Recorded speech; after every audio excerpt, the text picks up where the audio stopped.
بسم اللہ الرحمن الرحیم۔ مفتی شعیب اللہ خان صاحب کے بیانات کے لیے مفتی صاحب کے آفیشیل چینل کو سبسکرائب کریں اور زیادہ سے زیادہ شیئر کریں۔ الحمد لله رب العالمين والصلاة والسلام على سيد المرسلين وعلى آله وأصحابه أجمعين، أما بعد، وبالسند المتصل منا إلى الشيخ الإمام الهمام الحافظ أبي عيسى محمد بن عيسى بن ثورة الترمذي رحمه الله تعالى أنه قال: باب ما جاء أن الإمام ضامن والمؤذن مؤتمن.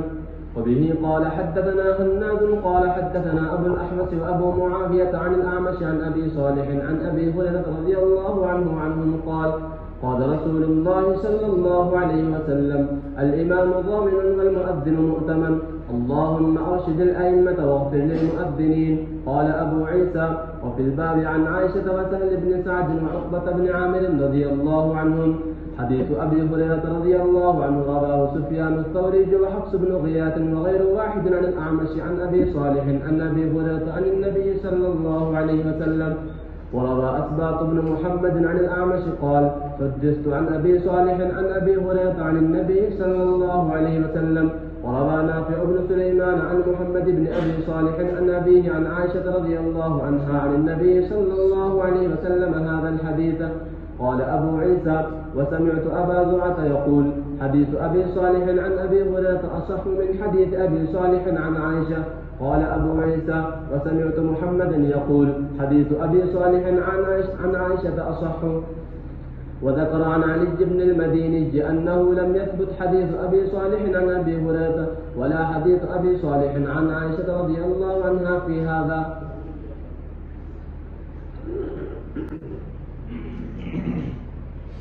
بسم الله الرحمن الرحيم. الحمد لله رب العالمين والصلاة والسلام على أشرف الأنبياء وسيد المرسلين وعلى آله وصحبه أجمعين، أما بعد.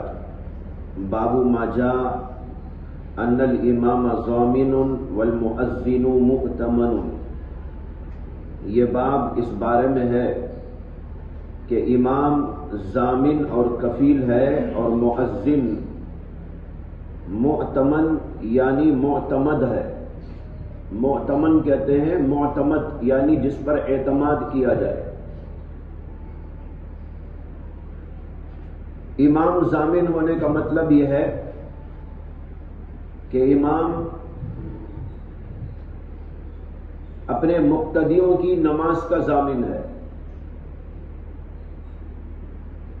اور مؤذن مؤتمن ہے یعنی قابل اعتماد ہے، اس لیے کہ وہ اذان دیتا ہے تو اس کی اذان کے اوپر اعتماد کر کے ہم نماز پڑھتے ہیں. اور امام ترمذی نے یہ باب حدیث کے الفاظ سے قائم کیا ہے.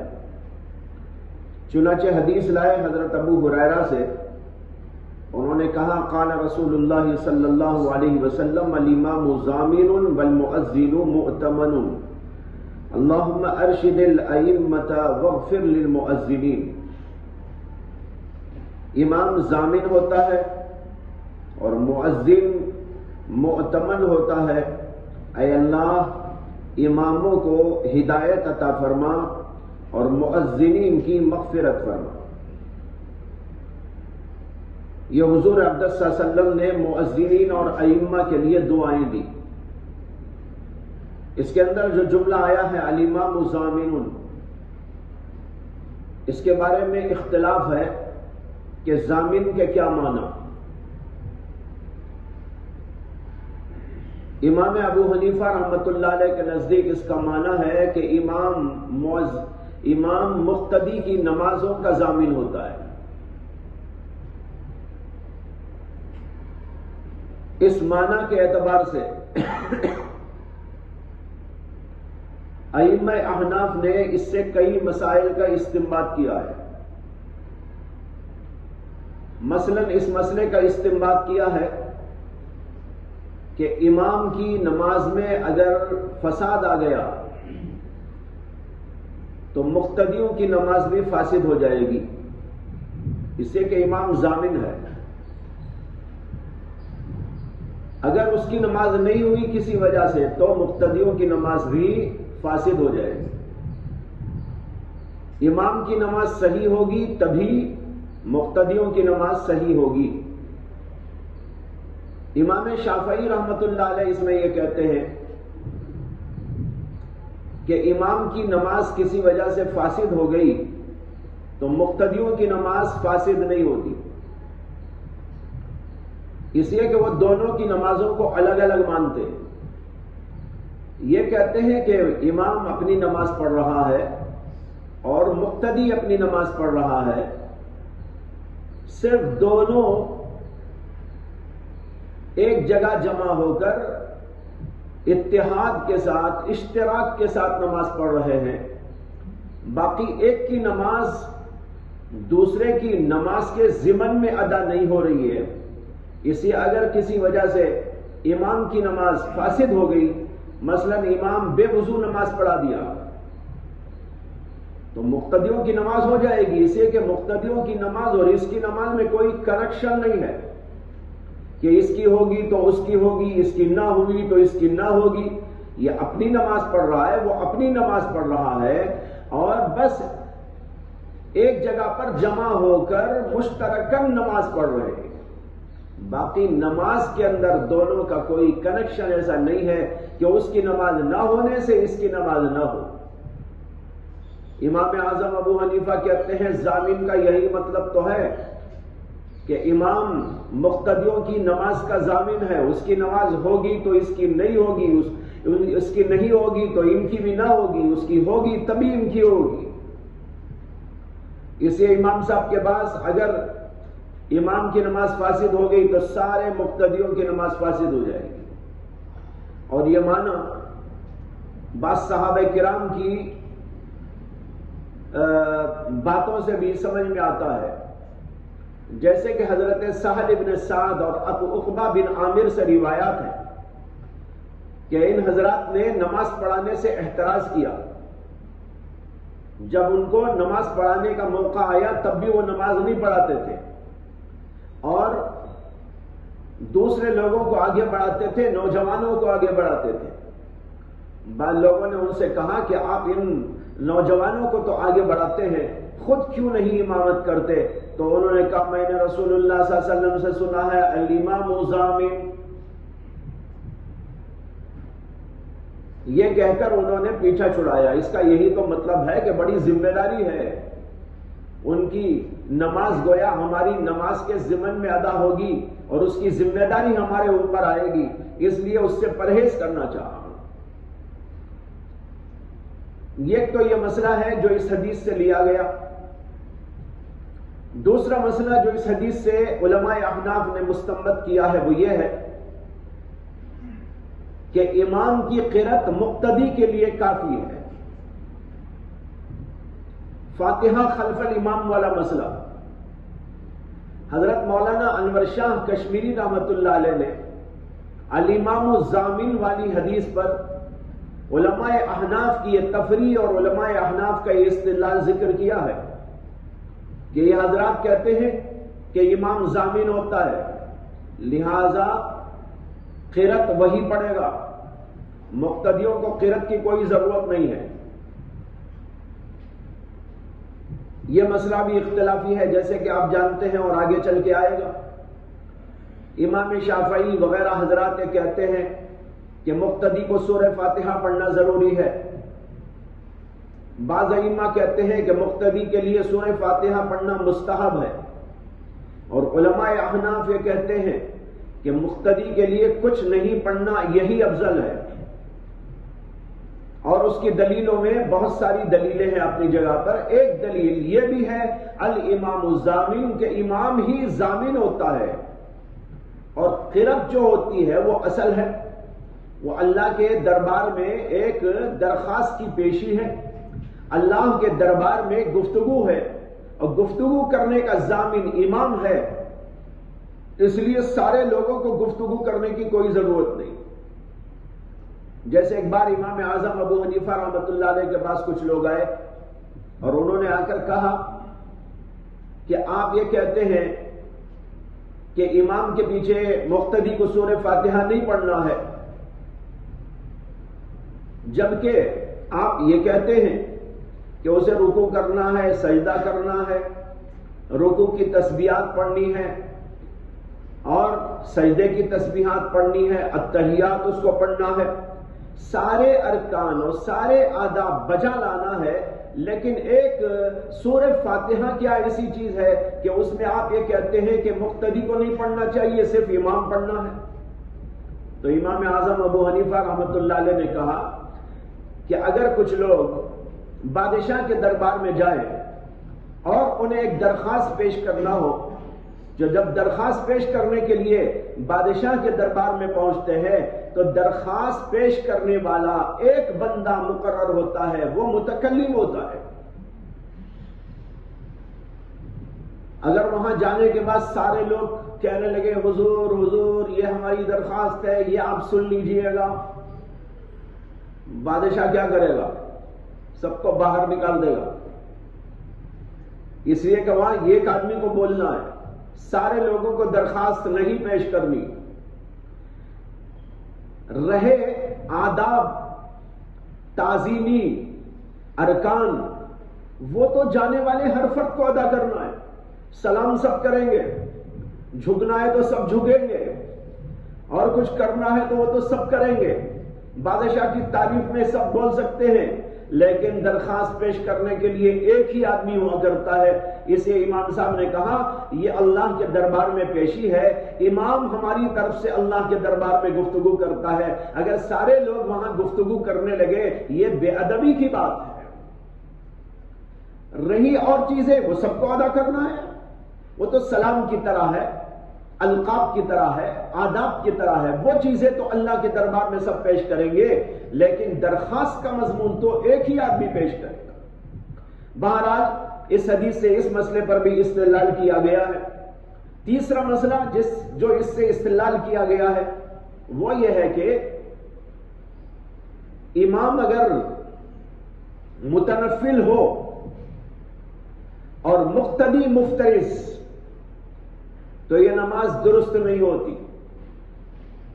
امام نفل پڑھ رہا ہو اور مقتدی آدمی فرض پڑھ رہا ہو تو یہ بات درست نہیں ہوتی، اس لیے کہ امام ضامن ہوتا ہے، جو ضامن ہوتا ہے اس کو اعلیٰ مقام کا ہونا چاہیے، اس لیے وہ فرض پڑھ رہا ہو ہم اس کے پیچھے فرض پڑھ سکتے ہیں، وہ فرض پڑھ رہا ہو تو ہم اس کے پیچھے نفل پڑھ سکتے ہیں، لیکن خود وہی آدمی جو امام بنا ہے وہ فرض کے بجائے نفل پڑھ رہا ہو تو اس کے پیچھے فرض پڑھنے والے کی نماز نہیں ہوتی۔ اور ایک بات یہ بھی استدلال میں لائی گئی ہے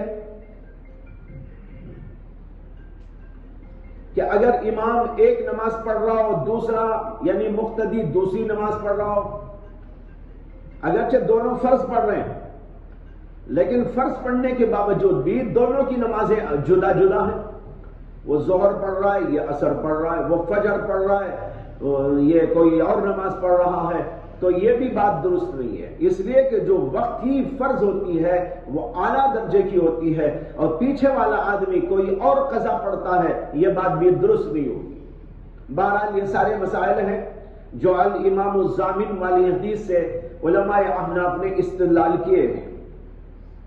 اس کے بعد امام ترمذی نے حدیث کے بارے میں کہا، باب کے بارے میں کہا، وفی الباب عن عائشہ وسہل بن سعد وعقبہ بن عامر۔ سہل بن سعد اور عقبہ بن عامر کی جو حدیث ہے وہ ابھی میں نے آپ کو سنائی کہ ان حضرات کا یہ تھا طریقہ کہ وہ امامت کرنے تیار نہ ہوتے، لوگوں نے ان سے کہا تو انہوں نے یہی حدیث پیش کی اور کہا نہیں بھئی ہمیں تو ڈر لگتا ہے، اللہ کے نبی نے کہا الامام ضامن۔ قال ابو عیسیٰ حدیث ابی ہریرہ رواہ سفیان الثوری وحفص بن غیاث وغیر واحد عن الاعمش عن ابی صالح عن ابی ہریرہ عن النبی صلی اللہ علیہ وسلم۔ ابو ہریرہ کی اس حدیث کو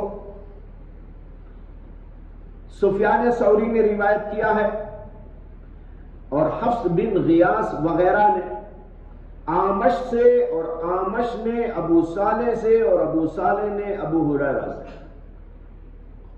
اوپر جو ہے وہ ابو الاحوص اور ابو معاویہ روایت کر رہے ہیں. امام ترمذی کہتے ہیں اس کے علاوہ سفیان ثوری بھی اس کو روایت کرتے ہیں, حفص بن غیاث بھی روایت کرتے ہیں, اور علماء بھی روایت کرتے ہیں, اور یہ سب کے سب اس کو روایت کرتے ہیں اعمش سے, اور اعمش روایت کرتے ہیں ابو صالح سے, اور ابو صالح حضور اقدس صلی اللہ علیہ وسلم سے. تو معلوم ہوا کہ اس حدیث کو اعمش سے اور اعمش ابو صالح سے جو روایت کرتے ہیں, اس طرح روایت کرنے والے اعمش کے کئی شاگرد ہیں. ابو الاحوص بھی ہے, ابو معاویہ بھی ہے, سفیان ثوری بھی ہے, حفص بن غیاث بھی ہیں, وغیر واحد, اور بہت سے لوگ ہیں. آگے کہتے ہیں وَرَوَى أَسْبَاطُ بْنُ مُحَمَّدٍ عَنِ الْأَعْمَشِ قَالَ حُدِّثْتُ عَنْ نَبِي صالح. یہ دوسرا ایک طریق ہے, لیکن اسباط بن محمد نے اس کو روایت کیا اعمش ہی سے. اعمش کے ایک اور شاگرد ہیں, ان کا نام ہے اسباط بن محمد. انہوں نے بھی اعمش کے حوالے سے اس حدیث کو بیان کیا. تو کہا, اعمش نے کہا حدثت, مجھ سے بیان کیا گیا ہے, ان نبی صالح, ابو صالح کے حوالے سے. اس کا مطلب تو یہ ہوا کہ اعمش نے ڈائریکٹ ابو صالح سے نہیں سنا ہے. اوپر جو راوی تھے انہوں نے تو یوں کہا عن الاعمش عن نبی صالح. اعمش نے اس کو ابو صالح سے روایت کیا ڈائریکٹ, لیکن اسباط بن محمد وہ بھی امام اعمش کے شاگرد ہیں, لیکن وہ اس روایت کو کرتے ہیں تو یوں کہتے ہیں کہ ہمارے استاذ امام اعمش نے یوں کہا حدثت عن نبی صالح, مجھ سے یہ حدیث بیان کی گئی ہے ابو صالح کے حوالے سے. کیا مطلب ہوا؟ انہوں نے ڈائریکٹ ان سے نہیں سنی ہے, کوئی بیچ میں واسطہ چھوٹ گیا ہے. یہ اسباط بن محمد کا کہنا ہے. کہتے ہیں وَرَوَى نافع بن سلیمان ان محمد ابن ابی صالح ان ابیہ ان عائشہ. ایک تیسرا طریق ہے, نافع بن سلیمان اس کو روایت کرتے ہیں محمد ابن ابی صالح سے, یا ابو صالح کے بیٹے ہیں. ابو صالح کے بیٹے محمد روایت کرتے ہیں ان ابیہ, اپنے والد ابو صالح سے, اور ابو صالح روایت کرتے ہیں ان عائشہ, حضرت عائشہ رضی اللہ تعالی عنہا سے, اور وہ رسول اللہ صلی اللہ علیہ وسلم. کیا صحابی ہی بدل گئے؟ کیا ہوگا؟ صحابی ہی بدل گئے. اوپر ابو صالح روایت کر رہے تھے ابو ہریرہ سے, اور اس کو پیش کرنے والے امام اعمش کے کئی شاگرد ہیں جن کے نام بھی گنائے, اور اس کے علاوہ کہہ دیا وغیر واحد, اور بہت سارے لوگ. لیکن یہاں آ کر نافع بن سلیمان روایت کرتے ہیں محمد سے, محمد اپنے والد ابو صالح سے, اور ابو صالح عائشہ صدیقہ سے. تو یہاں پر آ کر حدیث دوسری بدل گئی عائشہ صدیقہ سے. قال ابو عیسیٰ, امام ترمذی کہتے ہیں وسمعت ابا زرعة یقول حدیث ابی صالح عن ابی ہریرہ اصح من حدیث ابی صالح عن عائشہ. اس مسئلے میں محدثین کا اختلاف ہو گیا ہے کہ بھئی ان روایات میں سے کون سی روایت اصح ہے. بعض کہتے ہیں کہ ابو ہریرہ والی حدیث جس کو امام اعمش نے ابو صالح سے اور ابو صالح نے ابو ہریرہ سے روایت کیا ہے وہ اصح ہے. اور بعض علماء یہ کہتے ہیں کہ حضرت عائشہ صدیقہ سے جو روایت آئی ہے وہ اصح ہے. اور کچھ علماء یہ کہتے ہیں کہ کوئی بھی صحیح نہیں ہے, اور ہم کہتے ہیں دونوں صحیح ہیں. قصہ ہی ختم. تو دیکھو یہاں کہہ رہے ہیں سمیعت ابا زرع, میں نے ابو زرع سے سنا ہے. انہوں نے کہا حدیث ابی صالح ان ابی ہریرہ اصح. ابو ہریرہ کی جو حدیث ہے ابو صالح سے وہ صحیح ہے, اصح ہے, بنسبت من حدیث ابی صالح ان عائشہ. عائشہ والی حدیث کے مقابلے میں ابو ہریرہ کی حدیث آسان ہے. وَسَمِعْتُ مُحَمَّدًا يَقُولُ، اور میں نے امام بخاری کو یہ کہتا ہوا سنا، حدیث ابی صالح عن عائشہ عصا، حضرت عائشہ والی جو حدیث ہے وہ عصا ہے. انہوں نے روا نافع بن سلیمان عن محمد ابن ابی صالح عن ابی صالح عن عائشہ والی حدیث کو ترجیح، انہوں نے کہا یہ عصا ہے اس کے مقابلے میں. وذکر عن علی بن المدینی، ذکر کی ضمیر امام محمد امام بخاری کی طرف جا رہی ہے. وذکر، اور امام بخاری نے تذکرہ کیا، ذکر کیا، عن علی ابن المدینی، اپنے استاد علی ابن المدینی کے حوالے سے کہ انہوں نے کہا لم يثبت حدیث ابی ہریرہ ولا حدیث ابی صالح عن عائشہ فی ھذا. علی ابن المدینی نے کہا کہ نہ یہ حدیث ثابت ہے نہ وہ حدیث ثابت ہے. لم یثبت میں یثبت کی ضمیر جو ہے علی ابن المدینی کی طرف ہے. علی ابن مدینی نے نہ تو حضرت ابو ہریرہ کی حدیث کو ثابت مانا اور نہ ابو صالح کی اس حدیث کو جو عائشہ صدیقہ سے ہے اس کو انہوں نے ثابت مانا، نہ اس کو ثابت مانا نہ اس کو ثابت مانا. اگر اس کو ہم پڑھ لیں لم یثبت تو بھی ٹھیک ہے. لم یثبت حدیث عائشہ کہ علی بن المدینی نے کہا نہ حضرت ابو ہریرہ کی حدیث ثابت ہے نہ حضرت عائشہ کی حدیث ثابت ہے. یہ تیسری رائے. تو کچھ علماء ابو ہریرہ کی حدیث کو ترجیح دیتے ہیں جیسے امام ابو زرع، اور کچھ علماء جیسے امام بخاری حضرت عائشہ کی حدیث کو ترجیح دیتے ہیں، اور امام ابن المدینی نے دونوں کو غیر ثابت کہا. لیکن جب امام بخاری اس کو ترجیح دے رہے ہیں اور وہ اس کو ترجیح دے رہے ہیں تو اس کا مطلب ہے دونوں صحیح ہیں. صرف اصحیت کے اندر اختلاف ہے، صحت میں اختلاف نہیں ہے. لہذا دونوں حدیثیں صحیح ہو اس میں کوئی تعجب کی بات نہیں ہے. چلیے. باب ما يقول إذا أذن المؤذن. وبه قال حدثنا إسحاق بن موسى الأنصاري قال حدثنا معن قال حدثنا مالك قال وحدثنا قتيبة عن مالك عن الزهري عن عطاء بن يزيد الليثي عن أبي سعيد رضي الله عنه عنهم قال قال رسول الله صلى الله عليه وسلم إذا سمعتم النداء فقولوا مثل ما يقول المؤذن. وفي الباب عن أبي رافع وأبي هريرة وأم حبيبة وعبد الله بن عمرو وعبد الله بن ربيعة وعائشة ومعاذ بن أنس ومعاوية رضي الله عنهم. قال أبو عيسى حديث أبي سعيد حديث حسن صحيح. وهكذا روى معمر وغير واحد عن الزهري مثل حديث مالك. وروى عبد الرحمن بن إسحاق عن الزهري هذا الحديث عن سعيد بن المسيب عن أبي هريرة عن النبي صلى الله عليه وسلم. ورواية مالك أصح. باب ما جاء ما يقول الرجل اذا اذن المؤذن. جب مؤذن اذان دے تو سننے والے آدمی کو کیا پڑھنا چاہیے، کیا دعا پڑھنا چاہیے، یہاں پر کیا بولنا چاہیے، اس کا ذکر آیا ہے.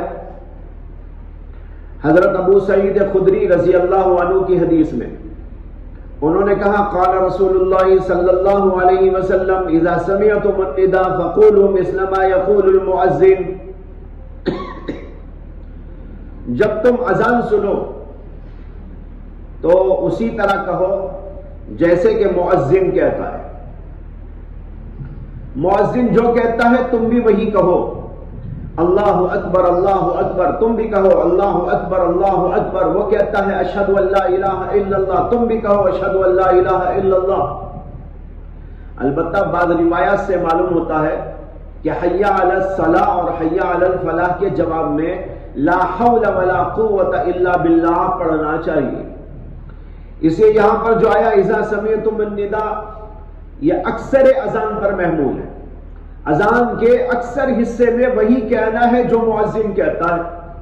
دو جملے ایسے ہیں جس میں حی علی الصلاۃ حی علی الفلاح کی جگہ لا حول ولا قوت الا باللہ لا حول ولا قوت الا باللہ کہنا چاہیے. بعض علماء نے یہ بات ذکر کی ہے کہ لا حول ولا قوت الا باللہ کیوں پڑھنا ہے حی علی الصلاۃ اور حی علی الفلاح کے جواب میں؟ یہ حضرات کہتے ہیں کہ اذان کے جو کلمات ہیں وہ دو طرح کے ہیں. ایک وہ ہیں جن میں ذکر ہے، جیسے اللہ اکبر اللہ کا نام ہے، ذکر ہے.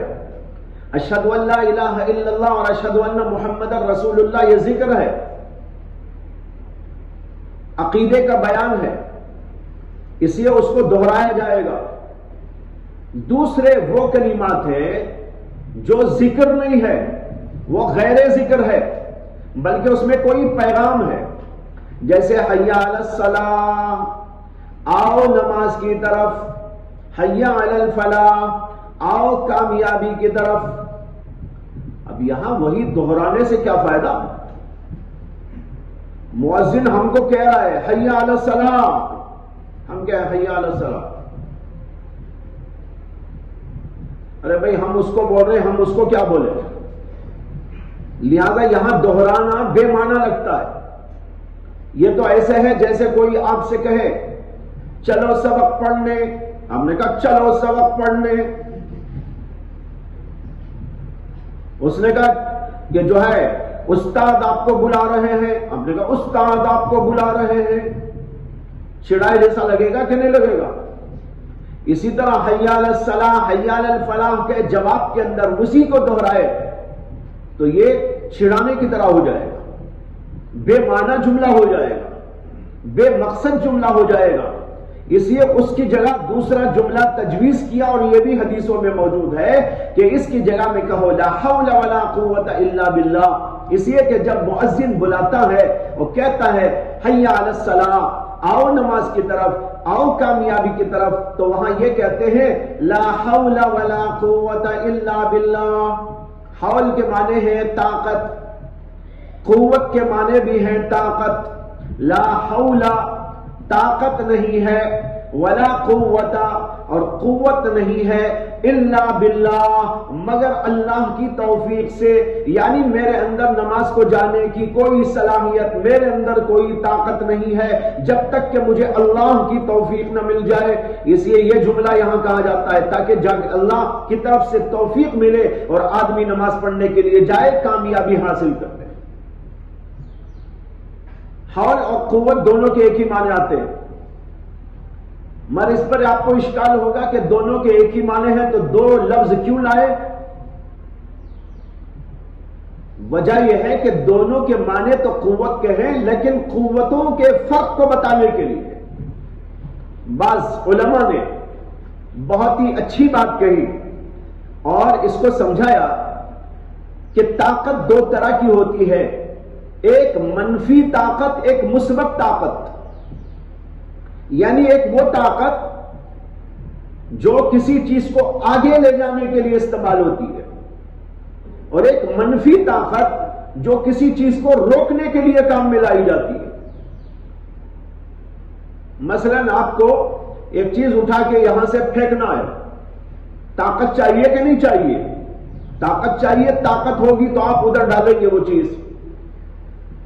لیکن ایک چیز آ رہی ہے آپ کے پاس، آپ اسے روکنا چاہتے ہیں، وہاں بھی طاقت چاہیے کہ نہیں چاہیے؟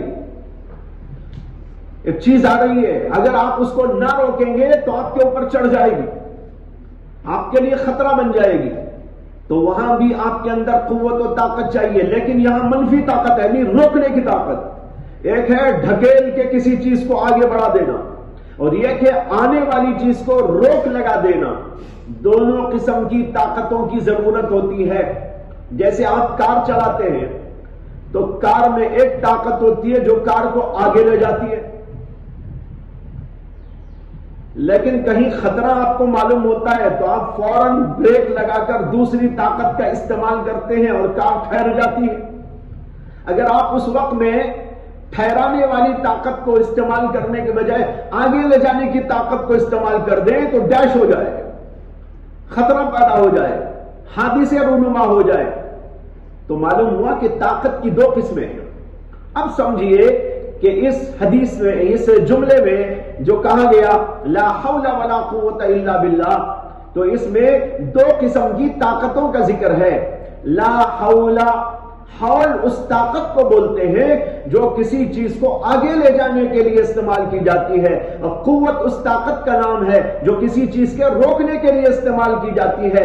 اب حاصل اس جملے کا یہ ہوا، میرے اندر نماز کو جانے کی کوئی طاقت نہیں ہے، نیکی کرنے کی کوئی طاقت نہیں ہے، نیکیوں کی طرف چلنے کی کوئی طاقت نہیں ہے، ولا قوت، اور برائی سے رکنے کی بھی میرے اندر کوئی طاقت نہیں ہے، میں گناہوں سے رکوں اس کی میرے اندر کوئی صلاحیت نہیں ہے، الا باللہ، مگر اللہ کی توفیق سے. اگر اللہ توفیق نہ دے تو انسان نہ نیکی کر سکتا ہے نہ گناہوں سے بچ سکتا ہے. یہ دو قسم کی طاقتوں کا انسان کے اندر ہونا یہ اللہ کی عنایت ہے، اللہ کی رحمت ہے، اللہ کا انعام ہے.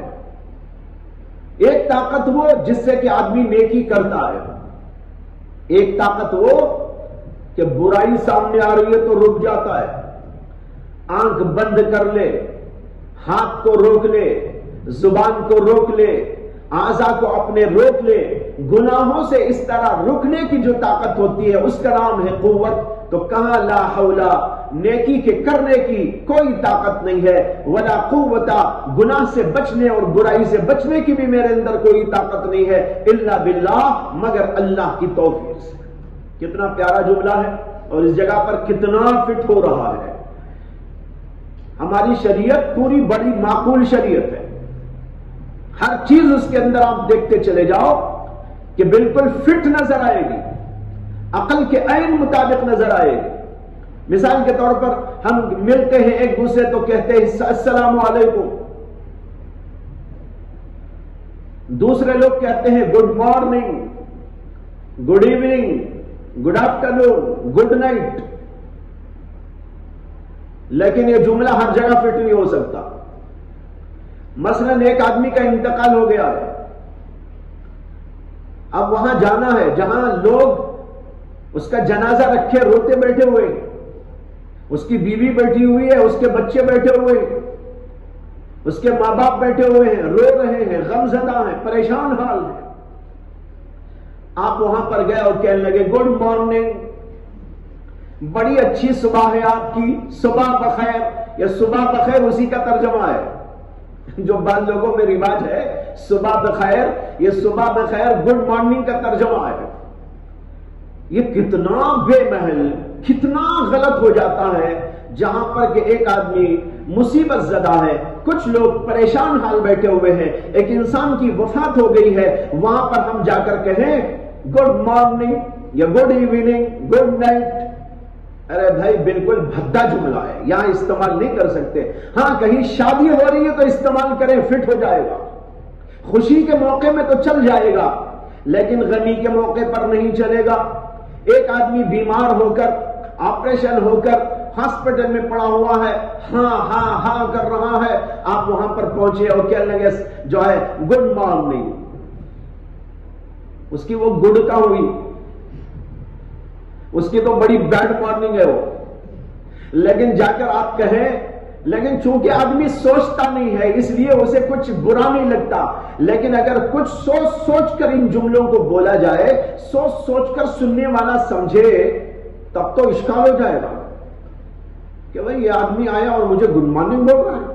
اگر اس کا بس چلے تو جوتا اٹھا کے لگا دے، میری گڈ مارننگ بولتا ہے، ہاں نکال دو اس کو یہاں سے، یہ تو میرا دشمن معلوم ہوتا ہے، یہ میرے مصیبت کے موقع پر خوشی منا رہا ہے، یہ ذہن میں آئے گا. لیکن چونکہ سوچتے نہیں ہیں، رواج پڑا ہوا ہے، اس وجہ سے بس سب چل رہا ہے.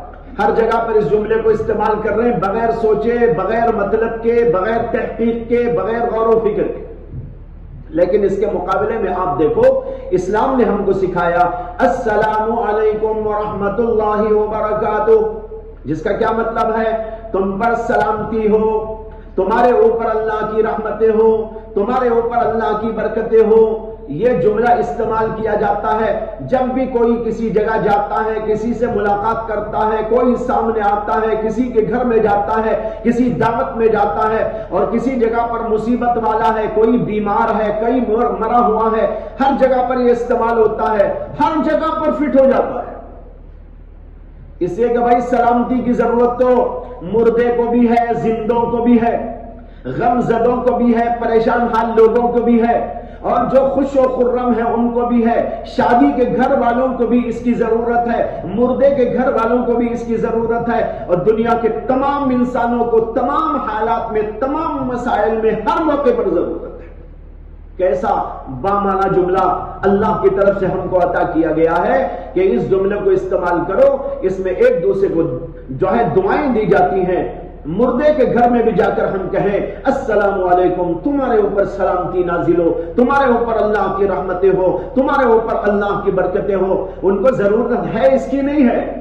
بے شک ضرورت۔ شادی کا موقع ہے، خوشیاں منائی جا رہی ہیں، وہاں پر آپ جا کر کہیں السلام علیکم، وہاں بھی فٹ ہو جاتا ہے۔ اس لیے کہ شادی کے گھر کو بھی سلامتی کی ضرورت ہے۔ اگر شادی کے گھر سے سلامتی اٹھ جائے وہ ماتم کا گھر ہو جائے گا۔ چنانچہ کبھی کبھی حالات ہوتے ہیں، شادی ہو رہی ہے، حادثہ ہو گیا، نکاح پڑھایا جا رہا ہے، کوئی خطرے کی بات پیش آ گئی، بلڈنگ گر گئی یا اور کچھ حادثہ پیش آ گیا، نوشہ مر گیا، کچھ نہ کچھ ہو گیا۔ اب بتاؤ کہ وہ جو مجلس تھی وہ مجلس شادی کی تھی، ماتم میں تبدیل ہو گئی۔ ایسے لوگوں کو بھی ضرورت ہے کہ اللہ کی رحمت ان کو ملے، اللہ کی برکت ان کو ملے، اللہ کی سلامتیاں ان کو ملے، اس لیے جملہ ہر جگہ پر فٹ ہو جاتا ہے۔ تو بہرحال میں حی علی الصلاح حی علی الفلاح کی بات بول رہا تھا، پورے جملے وہی دہرائے، اللہ اکبر اللہ اکبر، اسے کہ وہ ذکر ہے، یہ ہمارا عقیدہ ہے۔ اشہد ان لا الہ الا اللہ، مؤذن بھی بولے گا، ہم بھی بولیں گے، ہمارا عقیدہ ہم دہرائیں گے اور اپنے ایمان کی تجدید کریں گے۔ اشہد ان محمدا عبدہ ورسولہ، اشہد ان محمد رسول اللہ، یہ وہ مؤذن بھی کہے گا، ہم بھی کہیں گے، اس لیے کہ ہمارا ایمان ہے، ہمارا کلمہ ہے۔ اسی طرح آگے بھی، لیکن بیچ کے دو جملے ایسے ہیں کہ اس میں ہم کہیں گے حی علی الصلاح لا حول ولا قوت الا باللہ، حی علی الفلاح لا حول ولا قوت الا باللہ۔ اور جو فجر کی اذان ہوتی ہے اس کے اندر ایک جملہ آتا ہے الصلاۃ خیر من النوم، یہ بھی پیغام ہے، یہ بھی کوئی ذکر نہیں ہے۔ جب رسول اکرم صلی اللہ علیہ وسلم کی ایک بار آنکھ لگ گئی تھی فجر کے موقع پر، حضرت بلال حبشی رضی اللہ عنہ آپ کو بلانے کے لیے حاضر ہوئے، دیکھا کہ اللہ کے نبی علیہ السلام کی آنکھ لگ گئی ہے اور آپ کے خراٹے نکل رہے ہیں، تو انہوں نے کھڑے ہو کر اللہ کے نبی صلی اللہ علیہ وسلم کے سامنے کہا الصلاۃ خیر من النوم، سونے سے نماز بہتر ہے۔ اللہ کے نبی صلی اللہ علیہ وسلم چونک کے اٹھ گئے اور کہا ماذا قلتا یا بلال، بلال کیا کہا تھا تم نے؟ انہوں نے کہا الصلاۃ خیر من النوم۔ اللہ کے نبی نے کہا ما احسن ھذا، کتنا پیارا جملہ ہے یہ، اجعلہ فی اذانک، اس کو اپنی اذان میں داخل کر۔ اس دن سے یہ اذان میں داخل ہو گیا۔ لیکن ظاہر ہے کہ یہ ذکر تو ہے نہیں، آپ تسبیح لے کے بیٹھ جائیں، بھئی ہماری اذان کا جملہ ہے، ہماری اذان کا جملہ ہے، ذکر ہے، اس لیے میں اس کا ذکر کرتا ہوں روزانہ 1000 دفعہ الصلاۃ خیر من النوم، الصلاۃ خیر من النوم، کوئی پڑھنے لگے لوگ کہیں گے دیوانہ ہو گیا ہے۔ ارے بھائی وہ پیغام ہے، ذکر نہیں ہے، اس لیے اس کو بھی دہرانا نہیں ہے، اس کی جگہ پر کہنا ہے صدقتا و بررتا، مؤذن کے لیے کہیں گے صدقتا و بررتا، آپ نے ٹھیک کہا، بہت بہترین بات کہی، یہ اس کا جواب ہوگا۔ تو یہ ہے بھائی اذان کا جواب۔ اذا اذن المؤذن اذا سمعتم النداء فقولوا مثل ما يقول المؤذن، قال ابو عيسى وفي الباب عن ابي رافع وابی ہریرہ وام حبیبہ وعبداللہ بن عمرو وعبداللہ بن ربیعہ وعائشہ ومعاذ بن انس ومعاویہ. قال ابو عیسیٰ حدیث ابی سعید حدیث حسن صحیح. وهكذا روى معمر وغير واحد عن الزهري مثل حديث مالك. وروى عبد الرحمن بن اسحاق عن الزهري هذا الحديث عن سعيد بن المسيب عن ابي هريره رضي الله عنه. ورواية مالك اصح. روایت کا فرق بتا رہے ہیں. جو حدیث امام ترمذی نے متن میں پیش کی ہے اس کو امام مالک روایت کر رہے ہیں امام زہری سے, اور امام زہری روایت کرتے ہیں عطا ابن یزید اللیثی سے, اور وہ روایت کرتے ہیں حضرت ابو سعید خدری رضی اللہ تعالیٰ عنہ سے. اسی طرح معمر وغیرہ نے بھی روایت کیا ہے. جیسے مالک نے روایت کیا اسی طرح امام زہری اور پھر اس کے بعد جو ہے عطا ابن یزید اس کے حوالے سے اس روایت کو بیان کیا. لیکن عبد الرحمن بن اسحاق نے اس کو روایت کیا اپنے استاد زہری سے, تو انہوں نے کہا عن سعید بن المسیب عن ابی ہریرہ. اس کو انہوں نے ابو سعید کی حدیث کے بجائے ابو ہریرہ کی حدیث قرار دیا, اور زہری کے بیچ میں زہری کے بعد جو واسطہ تھا یہاں تو تھا عطا ابن یزید کا, اور انہوں نے کہا سعید ابن المسیب. امام ترمذی کہتے ہیں وہ روایت مالک نسا, لیکن امام مالک نے جو روایت بیان کی ہے وہی صحیح ہے کہ یہ روایت امام زہری سے ہے. امام زہری اس کو عطا ابن یزید لیثی سے روایت کرتے ہیں, اور وہ حضرت ابو ہریرہ سے روایت کرتے ہیں. تو یہ حضرت ابو ہریرہ کی حدیث ہے, یہ حضرت کیا نام ابو سعید کی حدیث ہے, ابو ہریرہ کی حدیث نہیں ہے. تو یہ ابو ہریرہ کی حدیث نہیں بلکہ ابو سعید خدری کی حدیث ہے. چلیے. باب ما جاء في كراهية أن يأخذ المؤذن على الأذان أجرا. وبه قال حدثنا هناد قال حدثنا أبو زبيد عن أشعث عن الحسن عن عثمان بن عبد العاص رضي الله عنه وعنه قال إن من آخر ما عهد إلي رسول الله صلى الله عليه وسلم أن اتخذ مؤذنا لا يأخذ على أذانه أجرا. قال أبو عيسى حديث عثمان حديث حسن, والعمل على هذا عند أهل العلم. كرهوا أن يأخذ على الأذان أجرا, واستحبوا للمؤذن أن يحتسب في أذانه. باب ما جاء في كراهية أن يأخذ المؤذن على الأذان أجرا. یہ باب ہے اس بات کی کراہیت میں. کراہیت کا لفظ حرام معنی میں ہے, حرمت کے بیان میں. اس بات کی حرمت کے بیان میں کہ مؤذن اپنی اذان کے اوپر اجرت لے. مؤذن کا اذان پر اجرت لینا حرام ہے, یہ ہے باب. اس کے اندر حدیث لائے عثمان ابن ابی العاص سے. انہوں نے کہا ان من آخر ما عهد الی رسول اللہ صلی اللہ علیہ وسلم ان نتخذ مؤذنا لا یاخذ علی اذانه اجرا. اللہ کے نبی علیہ السلام نے آخری وہ بات جو مجھ سے کی. حضرت عثمان ابن ابی العاص کہتے ہیں ان آخری ما عهد الی رسول اللہ صلی اللہ علیہ وسلم, سب سے آخری وہ بات جو اللہ کے رسول علیہ السلام نے مجھ سے معاہدہ لیا وہ یہ تھا انتخذ مؤذنا, کہ تم بناؤ مؤذن کو, مقرر کرو مؤذن کو, ایسے مؤذن کو لا یاخذ علی اذانہ اجرا, جو اپنی اذان کی اجرت نہیں لیتا. اس کے اندر حضور نے بتایا ہے کہ مؤذن ایسا ہونا چاہیے جو اذان کی اجرت نہ لے. یہ مسئلہ ایک ماریکۃ الآراء مسئلہ ہے, اور اس مسئلے کا عنوان ہے عبادات پر اجرت لینا. اجرت علی العبادات,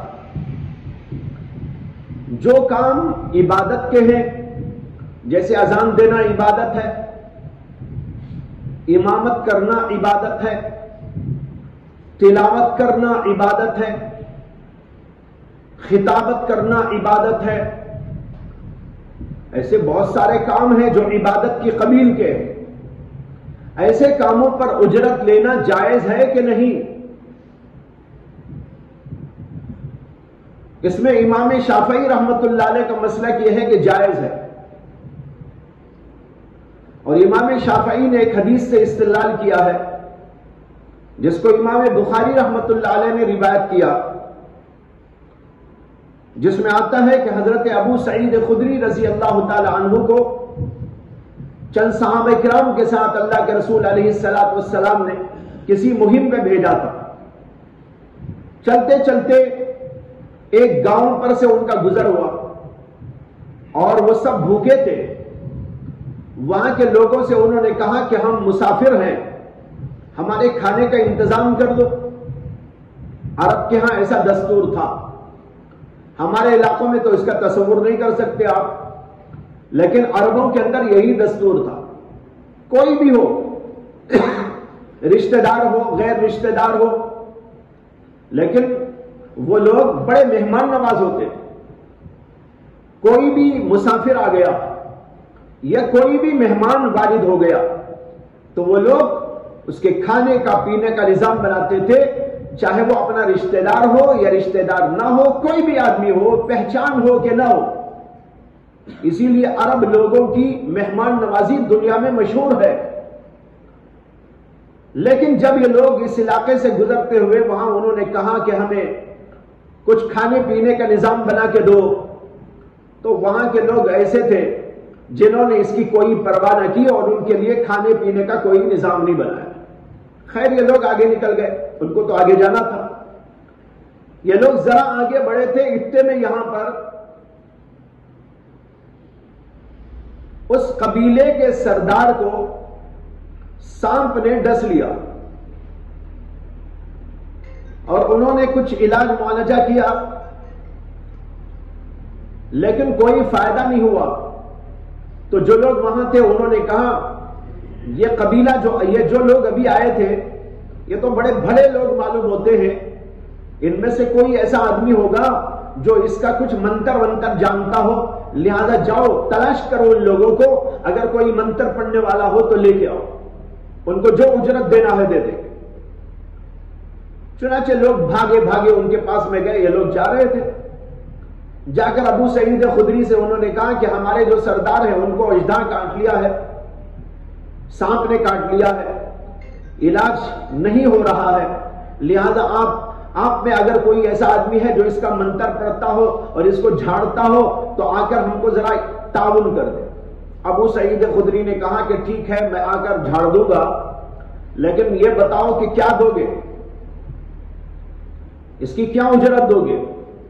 تو انہوں نے کہا کہ 30 بکریاں دیں گے۔ 30 کا لفظ بھی آیا ہے روایت میں، تو گویا کہ ایک ریوڑ بکریوں کا دینے وہ تیار ہو گئے۔ چنانچہ ابو سعید خدری اپنے لوگوں کے ساتھ میں تشریف لائے اور پھر جو ہے اس آدمی کے پاس پہنچ کر انہوں نے پڑھا اور دم کیا اور انہوں نے سورہ فاتحہ کی تلاوت کی۔ سورہ فاتحہ پڑھ کر دم کیا۔ حدیث کے اندر الفاظ ہیں کہ جو ہی انہوں نے دم کیا اور فارغ ہوئے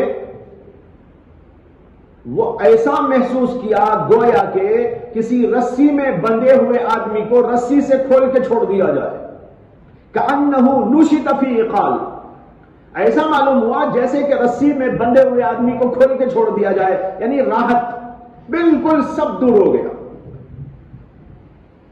تو لوگوں نے کہا بھائی ان کی وہ اجرت دے دو۔ چنانچہ 30 بکریاں ان کو دے دی گئی۔ یہ حضرات لے کر آگے بڑھے۔ ان صحابہ کرام میں اختلاف ہوا، بعضوں نے کہا کہ بھئی اس کو تقسیم کر لو، لیکن ابو سعید خدری نے کہا کہ ابھی ہم تقسیم اس کو نہیں کریں گے، بلکہ جب اللہ کے رسول علیہ السلام کی خدمت میں جائیں گے وہاں پر اس بات کو پیش کریں گے اور پھر وہاں تقسیم کریں گے۔ چنانچہ اللہ کے نبی علیہ السلام کے بعد جب واپس ہوئے، سارا قصہ اللہ کے نبی صلی اللہ علیہ وسلم کو سنایا۔ نبی اکرم صلی اللہ علیہ وسلم نے کہا کہ تم نے کیا پڑھا تھا؟ انہوں نے کہا میں نے سورہ فاتحہ پڑھی۔ اللہ کے نبی صلی اللہ علیہ وسلم نے سورہ فاتحہ کے بارے میں بتایا کہ واقعی اس کے اندر بہت ساری بیماریوں کا علاج ہے، اور پھر اس کے بعد یہ جملہ فرمایا کہ سب سے بہترین اجرت جو کسی آدمی کو ملے وہ اجرت ہے جو کتاب اللہ پر ملتی ہے. یہ جملہ فرمایا سب سے افضل اجرت جو کسی آدمی کو مل سکتی ہے وہ اجرت ہے جو اللہ کی کتاب پر اس کو ملتی ہے. امام شافعی رحمت اللہ علیہ اس حدیث سے استدلال کر رہے ہیں کہ دیکھو اللہ کے نبی صلی اللہ علیہ وسلم کے ان صحابہ کرام نے سورہ فاتحہ پڑھ کر دم کیا اور اس کے اوپر اجرت لی، اور اللہ کے رسول نے اس کی تصدیق کی اور یہ بھی فرمایا کہ یہ سب سے اچھی اجرت ہے جو لی جاتی ہے وہ کتاب اللہ پر اجرت. لہذا کتاب اللہ پڑھا کر، کتاب اللہ پڑھ کر یا اور کوئی دین کا کام کر کے، کوئی عبادت کر کے اگر اجرت لی جائے تو یہ اس حدیث کی روشنی میں جائز ہے. لیکن علماء احناف یہ کہتے ہیں اور دیگر علماء بھی کہ یہاں پر مقصود تلاوت اور ثواب نہیں تھا، بلکہ یہاں تو مقصود علاج تھا. یہ بطور تلاوت انہوں نے نہیں پڑھا تھا بلکہ بطور دعا پڑھا تھا، بطور علاج کیا تھا. اگر کوئی پڑھ کر پھونک مارتا ہے، دم کرتا ہے اور اس کی اجرت لیتا ہے یہ بات تو جائز ہے، لیکن ایک آدمی قرآن کی تلاوت کر رہا ہے اللہ کے اجر کے لیے تو اس پر اجرت لینے کا کیا مطلب ہے؟ مؤذن اذان دیتا ہے، مؤذن کی اذان تو اللہ کا پیغام پہنچانے کے لیے ہے، اس کے لیے تو قیامت میں اس کا اجر موجود ہے، دنیا کے اندر اس کے لیے اجر طلب کرنا جائز نہیں.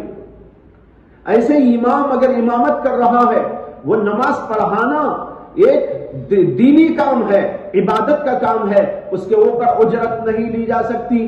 غرض یہ کہ تمام کی تمام عبادات اس کا سب کا حکم یہ کی ہے کہ اس کے اوپر اجرت نہیں لی جا سکتی، اور اس کی دلیل یہ ہے کہ اللہ کے نبی علیہ السلام نے یہ فرمایا ایسے آدمی کو مؤذن رکھو جو آدمی کی اپنی اذان کی اجرت نہ لیتا ہو.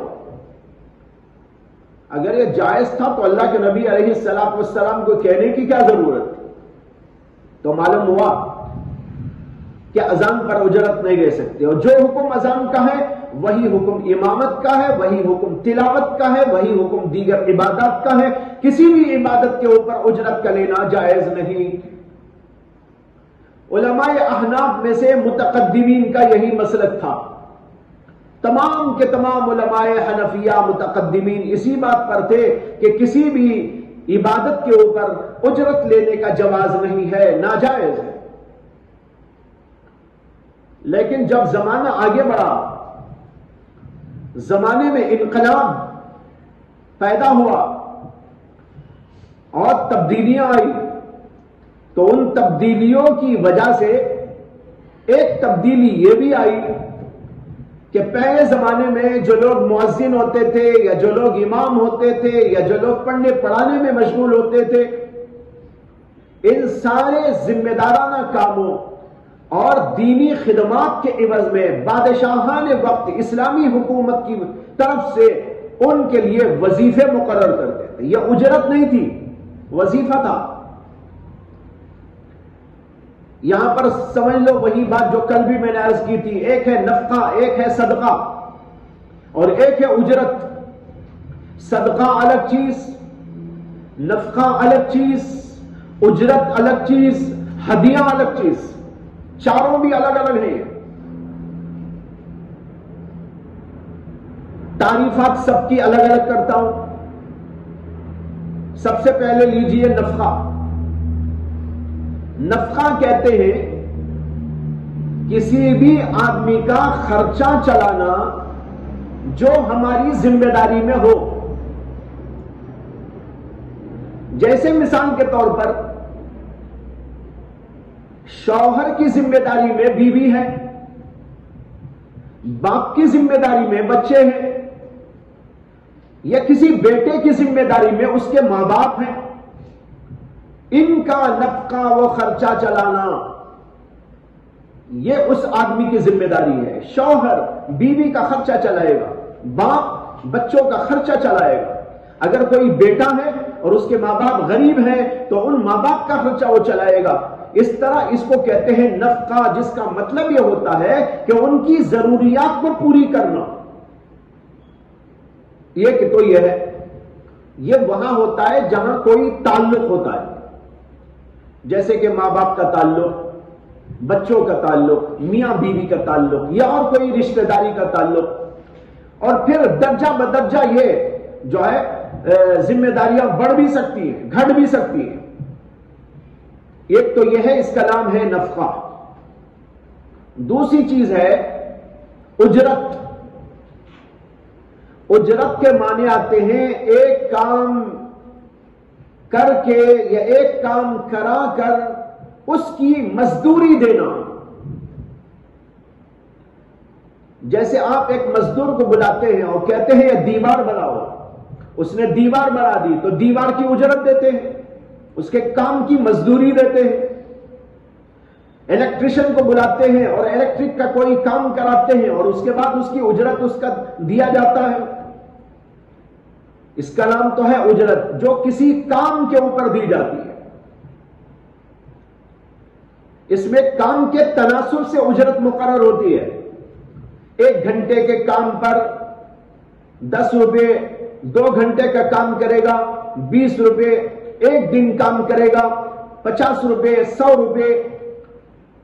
وقت کے لحاظ سے اور اس کے کام کی نوعیت کے لحاظ سے اجرت مقرر کی جاتی ہے. لیکن ماں باپ کو جو آپ خرچہ دیتے ہیں یا بیوی بچوں کو جو خرچہ کوئی چلاتا ہے, اس کو اجرت نہیں بول سکتے. اجرت کا ہی کیوں؟ ارے بھائی وہ ہمارے کوئی بڑے ہیں یا ہمارے کوئی چھوٹے ہیں, بچے ہیں, ان کی ہم ذمہ داری پوری کر رہے ہیں, وہ ہماری ذمہ داری میں ہے. ان کا کھلانا, ان کا پلانا, ان کی دیکھ بھال کرنا اور ان کی تمام ضروریات کی کفالت کرنا, ان کے دوا داروں کا انتظام کرنا, ان کے لیے گھر کا نظام بنانا, ان کے لیے کپڑوں کا نظام بنانا, کھانے کا نظام بنانا, یہ اس آدمی کی ذمہ داری ہے, اس لیے وہ اس کو کرتا ہے. وہ اجرت نہیں. اجرت یہ ہے کہ کسی کو کام دو اور جو کام وہ کرے اس کے اوپر اجرت دو. تیسری چیز ہے صدقہ. صدقہ کہتے ہیں کسی آدمی کی غربت اور محتاجی اور اس کی بے کسی دیکھ کر اس کا تعاون کرنا, خیرات جس کو کہتے ہیں. ظاہر بات ہے یہ جو تعریف ہے صدقے کی, نفقے سے بالکل جدا چیز ہے. بیوی کو جو کھلاتا ہے کیا غریب سمجھ کے کھلاتا ہے؟ بچوں کو اپنے خرچہ جو دیتا ہے, کھلاتا پلاتا ہے, اس لیے کھلاتا پلاتا ہے کہ میرے بچے محتاج ہیں, غریب ہیں. باپ کو اگر یہ بولو تھپڑ مار دے, میرے بچوں کو غریب بولتا ہے, غریب رہا تو بھی تھپڑ مار دے گا. کیوں؟ اس لیے کہ وہ اپنے بچوں کو غریب ہونے کی وجہ سے نہیں کھلاتا پلاتا, بلکہ اپنے بچے ہونے کی وجہ سے کھلاتا پلاتا ہے. تو صدقے میں, نفقے میں زمین و آسمان کا فرق ہے. دونوں کی تعریف بالکل الگ الگ. اس کے اندر بنیاد ہوتی ہے محتاجی, غربت, فقر و فاقہ, اور وہاں پر تعلق. اجرت میں کیا ہوتا ہے؟ کام کو دیکھا جاتا ہے. کام کرنے والا وہ ہمارا کام کیا تو اسے اجرت دینا پڑے گا. وہ غریب ہے کہ امیر ہے, کروڑ پتی ہے, لکھ پتی ہے, اس سے ہمیں کوئی بحث نہیں ہے. کام وہ کرے گا, اجرت لے کے جائے گا. دنیا میں آج بھی بہت سارے لوگ بہت سارے کام کر رہے ہیں, کروڑ پتی ہیں, ارب پتی ہیں, کام کراتے ہیں, اجرت کا پیسہ لیتے ہیں. ساری دنیا میں نظام چل رہا ہے. وہاں بھی غربت کو کوئی دخل نہیں. وہاں کیا ہے؟ کام, اور کام کے اوپر پیسہ. یہ ہے اجرت. اور چوتھی چیز ہے ہدیہ. یہ ان ساروں سے جدا اور چیز ہے. ہدیے کا معنی ہوتا ہے کسی کی محبت یا عظمت میں کوئی چیز اس کو پیش کرنا. کسی کی عظمت اور کسی کی محبت میں کسی کو کوئی چیز پیش کرنے کا نام ہدیہ ہے۔ آپ اپنے دوست کے پاس جاتے ہیں تو آپ کے دل میں آتا ہے کہ دوست سے ملنے جا رہا ہوں، اس لیے بھائی کوئی ہدیہ لے کے جانا چاہیے۔ کبھی یہ خیال آتا ہے کوئی صدقہ لے کے جانا چاہیے۔ دوست کے پاس جاتے ہوئے کوئی یہ خیال کرتا ہے کہ میں دوست سے ملنے جا رہا ہوں، کوئی صدقہ لے کے جانا چاہیے، یا یہ کہ کوئی اجرت لے کے جانا چاہیے۔ نہیں، وہ اجرت کا مسئلہ الگ ہے، صدقے کا مسئلہ الگ ہے، نفقے کا مسئلہ بھی الگ ہے۔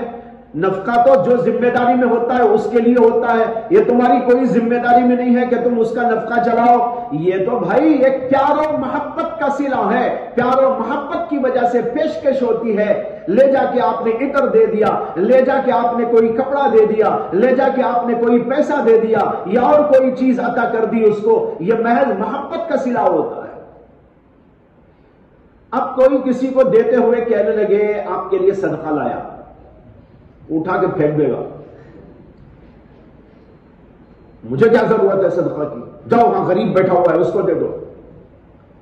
اسے کہ ہر چیز کا الگ الگ موقع ہے، ہر چیز کی الگ تعریف ہے، اس تعریف کے اعتبار ہی سے یہ سب کی سب چیزیں الگ الگ شمار ہوتی ہیں۔ تو یہ چار چیزیں ہیں، چاروں چیزیں الگ الگ۔ اب اس کے بعد یہ سمجھیے کہ ایک زمانہ تھا جب اسلامی حکومتیں تھیں اور اس کے سربراہان اور بادشاہان نیک دل، نیک نفس، دین کی اہمیت کو سمجھنے والے، علم دین کی اہمیت کو سمجھنے والے، مراسم عبودیت کی اہمیت کو سمجھنے والے، مساجد اور مدارس کی اہمیت کو سمجھنے والے، اور ان سب چیزوں کی دیکھ بھال اور اس کے تحفظ و بقا کو وہ امت کے لیے سب سے بڑا سرمایہ سمجھنے والے تھے۔ یہ لوگ اس زمانے کے اندر جو علماء اپنی اپنی جگہ پر خدمات انجام دے رہے تھے، یا جو مؤذنین اذان دیا کرتے تھے اور ائمہ حضرات جو امامت کیا کرتے تھے، ان سب کے لیے وظیفے مقرر کرتے تھے۔ یہ وظیفہ بطور نفقہ تھا، بطور اجرت نہیں تھا۔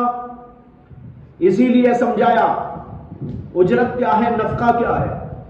نفقہ وہ جس کو آپ سمجھ لیجئے جیسے باپ بچوں پر خرچ کرتا ہے، صدقہ وہ جو آپ کسی غریب کو دیتے ہیں، اجرت وہ جو آپ کسی کے کام لے کر دیتے ہیں۔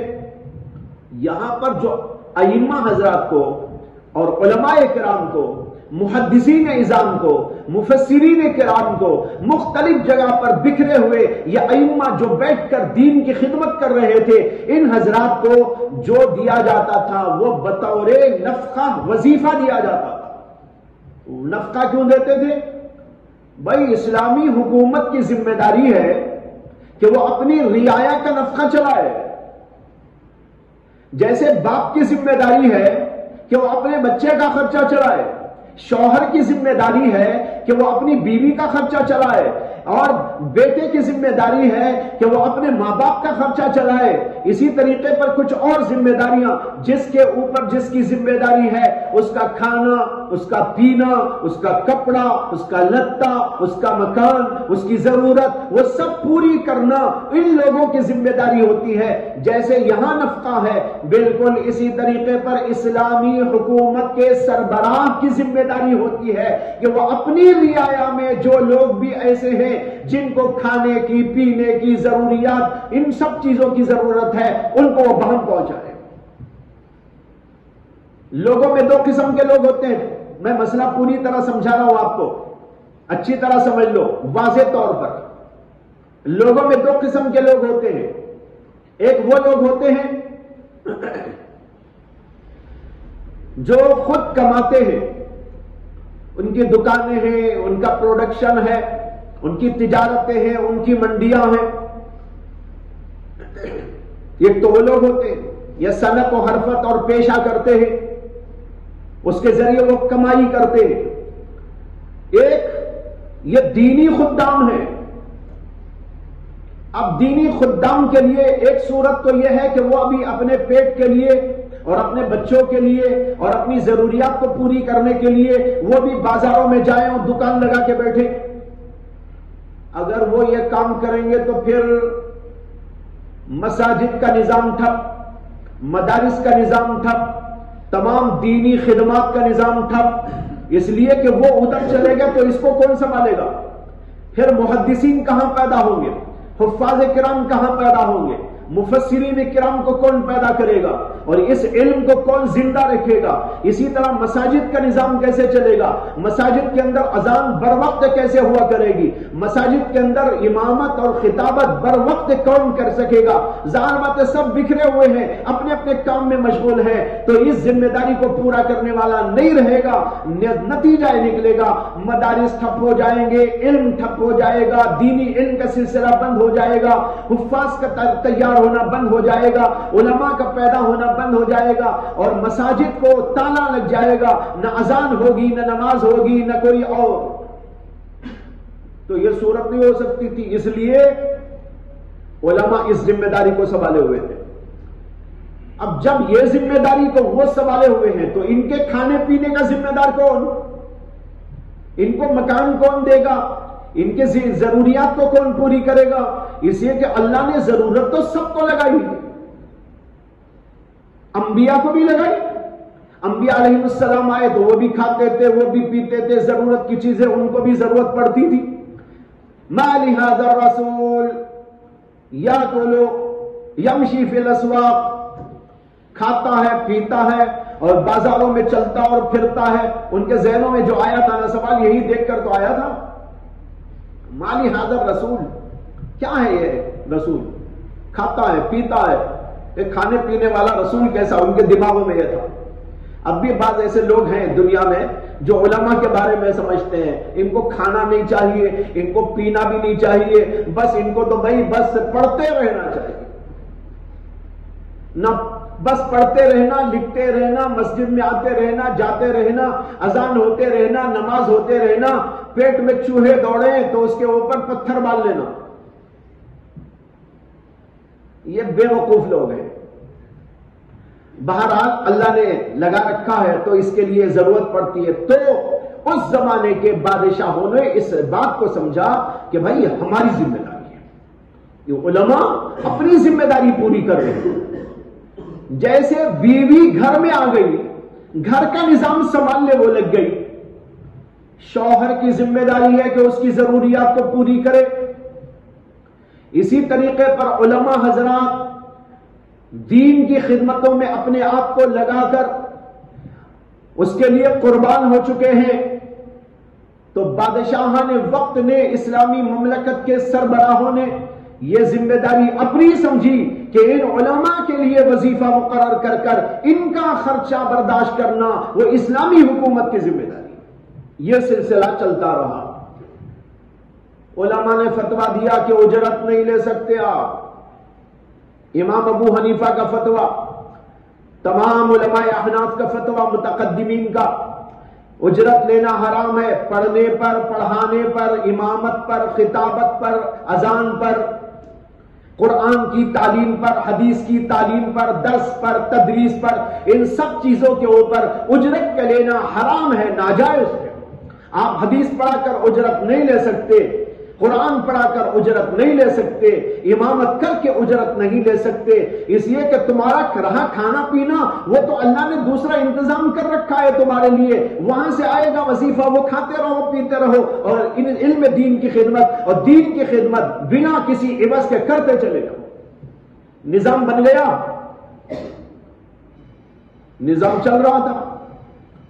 لیکن آگے چل کر جب حالات میں تبدیلیاں آئی اور سربراہان مملکت کے اندر دین کی اہمیت کم ہو گئی، دین کی اہمیت کم ہوئی تو اہل دین کی اہمیت بھی کم ہو گئی، اور اہل دین کی کم ہوئی تو اہل علم کی بھی کم ہو گئی، علم کی بھی کم ہو گئی، مراسم عبودیت کی کم ہو گئی.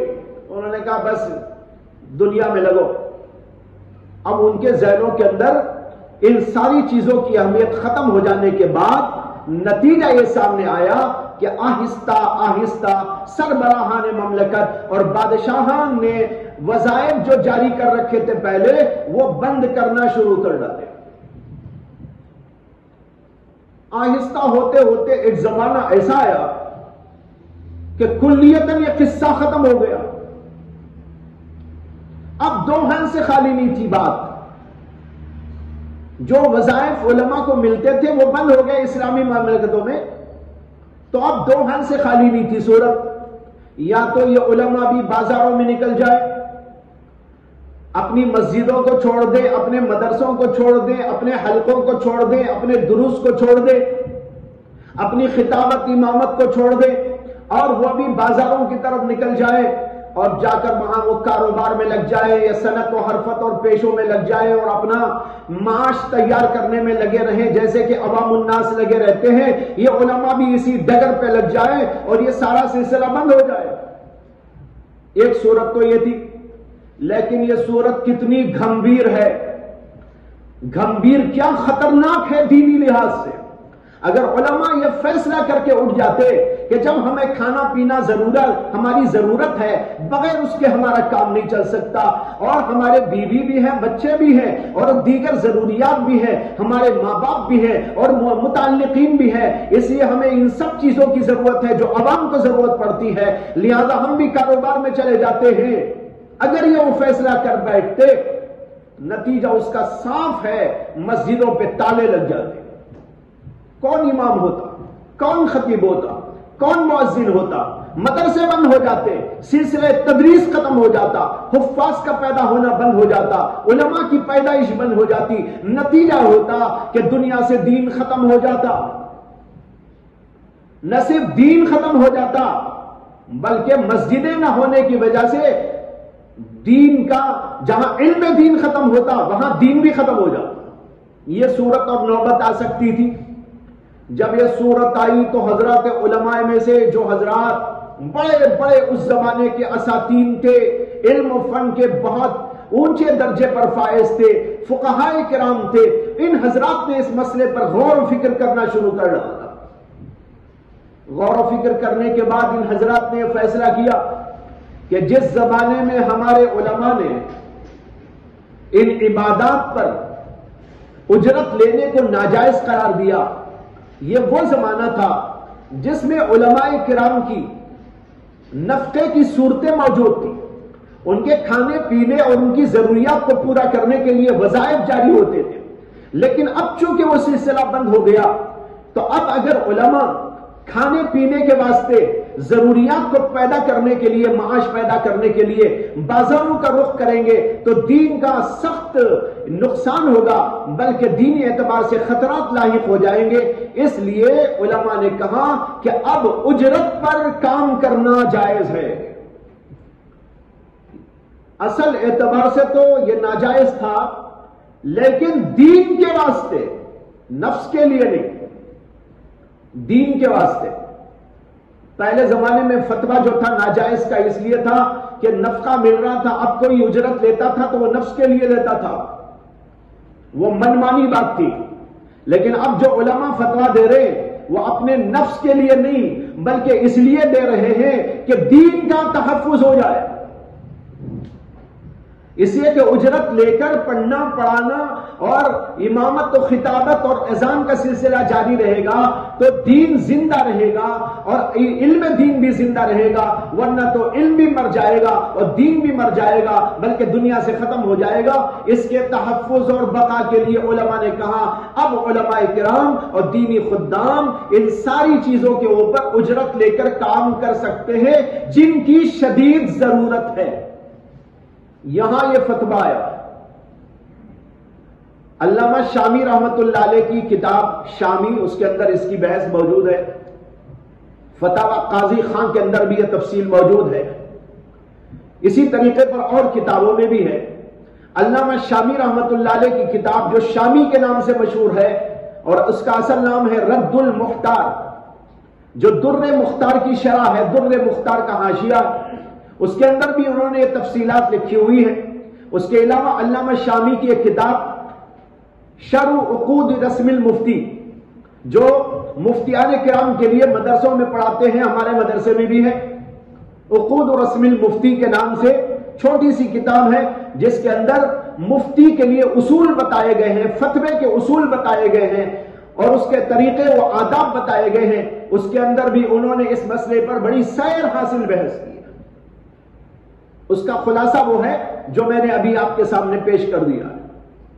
تو اب جا کر علماء متاخرین نے یہ فیصلہ دیا کہ ان عبادات کے اوپر اجرت لینا جائز ہے، تاکہ دین کا تحفظ ہو، دین کا بقا ہو، دینی تمام عبادات جاری رہے، اس کے اندر کوئی خلل اور اس کے لیے کوئی خطرہ پیش نہ آئے۔ اب یہاں ایک دوسرا نقطہ سمجھنے کا ہے، وہ یہ ہے کہ حضرات علماء نے جو عبادات کے اوپر اجرت کو جائز قرار دیا، وہ علی الاطلاق تمام عبادات پر جائز نہیں قرار دیا، بلکہ ان عبادات پر جائز قرار دیا جن عبادات کا برقرار رکھنا ان علماء کے لیے اسی وقت ممکن تھا جبکہ وہ لوگ اجرت لے کر کام کریں، اور جو چیزیں ایسی ہیں کہ ان کے بقا کے واسطے یہ ضرورت نہیں ہے تو وہاں آج بھی اس کے اوپر اجرت لینے کی اجازت نہیں ہے۔ دین کے تحفظ اور دین کے بقا کی جو صورتیں ہیں صرف اس حد تک محدود ہے، اور جس میں دین کے تحفظ اور بقا کی کوئی ضرورت نہیں ہے یا یہ سسٹم اس سے متعلق نہیں ہے، تو وہاں پر آج بھی یہی ہے کہ وہاں اجرت لے کر کام کرنا جائز نہیں۔ اب سمجھو کہ کیا اس کی تفصیل ہے۔ دیکھیے، ایک تو ہے مساجد کا نظام، اذان دینا، امامت، خطابت، یہ وہ چیزیں ہیں۔ خطابت سے مراد تقریر کرنا نہیں، جمعہ کا خطبہ ہے۔ میں خطابت جو بول رہا ہوں اس سے مراد جمعہ کا خطبہ ہے، تقریر کرنا مقصود نہیں ہے۔ کوئی تقریر کرتے پھرے، وہ اس میں داخل نہیں ہے۔ جمعہ کا خطبہ تو امامت، جمعہ کی خطابت یا عیدین کی خطابت یا اسی طریقے پر اذان، یہ مسجد سے متعلق امور ہے۔ یہ امور وہ ہیں کہ اگر یہ پورے نہ کیے جائیں تو مسجدوں کو تالا لگ جائے گا، اذان نہیں ہوگی، مؤذن کوئی نہ ملے گا اور امام کوئی نہیں ملے گا، خطابت کے کوئی آدمی نہیں ملے گا، نتیجہ ہوگا مسجد بند ہو جائے گی، عبادت بند ہو جائے گی۔ لہذا دین کے تحفظ اور بقا اور شعائر اسلام کے بقا و تحفظ کے لیے ضروری قرار دیا گیا، اجرت لے کر اس کو برقرار رکھو۔ لہذا اذان پر اجرت جائز ہے، امامت پر اجرت جائز ہے، خطابت پر اجرت جائز ہے۔ ایک بات تو یہ ہو گئی۔ دوسری ضرورت کہاں پیش آئی؟ دوسری ضرورت پیش آئی علم دین کے تحفظ اور بقا کے سلسلے میں مدارس کے بقا کا۔ تعلیم، تعلم، یہ علماء کی ذمہ داری، مدارس سے متعلق چیز ہے۔ لہذا تعلیم پر اجرت کو جائز قرار دیا گیا، اس لیے کہ اگر تعلیم پر اجرت جائز نہ ہو تو مدرسین اور معلمین بازاروں میں رہیں گے، پھر حافظ کون بنے گا؟ حافظ کیسا پیدا ہوں گے؟ عالم کون بنے گا؟ عالم کو بنانے والے لوگ تو بازاروں میں پھر رہے ہیں، یہاں کوئی عالم بننے مدرسے میں آئے گا تو مدرسے میں تالا پڑا نظر آئے گا، کون پڑھے گا؟ لہذا علماء نے کہا کہ مدارس کے تحفظ کے لیے، تعلیم و تعلم کے بقا و تحفظ کے لیے، قرآن کے حافظ بنانے کے لیے، قرآن کی تعلیم دینے کے لیے، حدیث کی تعلیم دینے کے لیے اور علوم و فنون کی تعلیم دینے کے لیے اجرت کا لینا دینا جائز ہے۔ دو چیزیں ہو گئی۔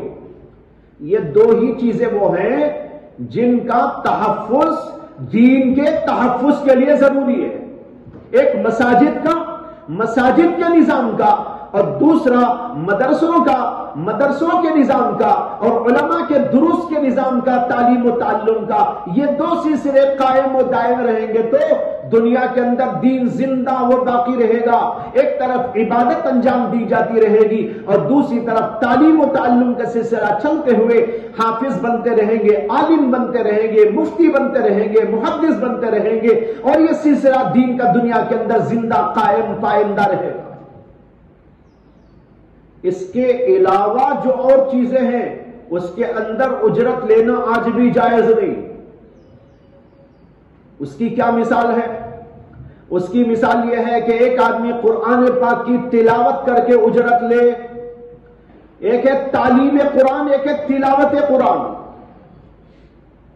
تعلیم قرآن پر تو اجرت لینا جائز ہے، جیسے کہ ابھی عرض کر چکا ہوں، کیونکہ تعلیم پر تو مدار ہے دین کا.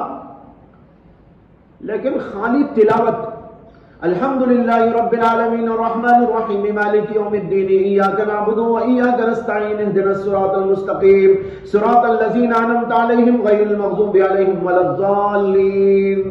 10 روپے.